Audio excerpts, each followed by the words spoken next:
Imagine walking through your front door after a long day of being exactly the person everyone else needs you to be. You were the accommodating colleague, the easygoing friend, the flawless partner, and on the surface, the day was a total success. But the second you cross that threshold and you are finally alone, you feel it. It's this crushing, hollow exhaustion. Just a heavy, almost unexplainable cloud of fatigue sitting right there in your chest. Have you ever felt that specific kind of exhaustion? Look, you might assume, oh, I'm just an introvert. Or maybe you think you just desperately need a nap. But before you blame your mattress, we really need to talk about what actually just happened. You didn't just exist today. You spent hours meticulously editing your thoughts, calibrating your tone, and scanning the room for the absolute slightest hint of disapproval. You basically ran a mental marathon without ever leaving your chair. And honestly, sleep cannot fix this kind of depletion. We have to completely redefine what is actually going on here. What most people casually call being nice or people-pleasing is, in reality, a highly sophisticated emotional monitoring technology. And for a lot of us, this wasn't just some choice we made. It developed as a brute necessity for childhood survival. You learned super early on that when you were easy or quiet, the air in the room felt, well, a whole lot lighter. So you built this radar to keep the peace and constantly scan for danger. And you've carried that exact same system right into your adult life. Now, the psychological toll of this, it's absolutely staggering.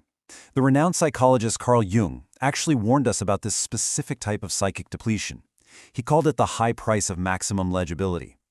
Jung explained that we build a persona, like a psychological mask, just to ensure we are legible, perfectly understandable, and totally safe for everyone around us. But here's the catch. When you organize your entire life around being perfectly safe and acceptable for others, that persona eventually erases your soul. Literally, you leave absolutely no room for the complex, messy person you actually are. So, we're looking at this tragic psychological paradox. When you achieve maximum adaptation to society, becoming the perfect employee or the most palatable friend, you essentially pay for it with minimum access to yourself. Every single time you absorb someone else's expectation instead of expressing your own truth, you're depositing another layer of distance between your daily performance and your actual soul. You become so safe for everyone else that you literally become a stranger to yourself. Which means you are paying for this performance every single day.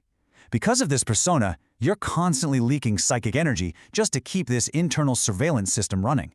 Your relationships end up built on a false version of you, which means you can never truly feel loved. They're just loving the performance. This constant suppression often bubbles up as unexpressed irritability or a strange quiet rage, just because that energy has nowhere else to go. And honestly, worst of all, every time you overly justify your choices to others, you are essentially putting your identity on trial. You're begging for permission to exist. And this internal drain doesn't just stay in your head. It physically manifests right in your environment.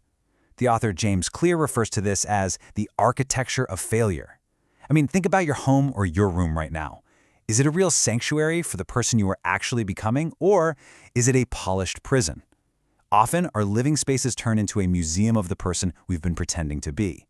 When you keep objects, books, or arrange a room just to look acceptable to guests who, let's be real, aren't paying your rent, you're carrying the weight of an environment that's actively sabotaging your peace. To break free from this cage, we really have to look at the philosopher Friedrich Nietzsche. Nietzsche knew that the reactive mind is inherently a subjugated mind. Most people think power is about, being the loudest in the room or winning an argument, but Nietzsche understood something much deeper. The very moment you feel the desperate need to justify your kindnesses or frantically apologize for a simple choice you made, you have entered their theater. You're playing by their rules, and you have already lost. So what is the alternative here? True power is actually found in strategic silence. Instead of giving that automatic, predictable, people-pleasing response, you just choose to become unavailable. You become a bit mysterious. And by doing this, your silence acts as a mirror. It becomes this overwhelming presence that disconcerts others and totally forces them to confront their own noise and their own insecurities. You stop being a statistical cog in their narrative, and suddenly you become the gravitational center of the room. Okay, so how do we practically apply this? Well, we build our internal authority using a really simple 3-step framework. Step 1, notice a demand or provocation. Just catch yourself before you automatically say yes. Step 2, pause for exactly 5 seconds before responding. This pause is absolutely crucial. It's right where your sovereignty is born. And step 3, deliver a clean no. A clean no comes from a solid place inside you and requires zero explanation. No 3-paragraph texts apologizing, just a clean, respectful no. Do that, and instantly your internal authority is restored. But here is where a lot of people stumble.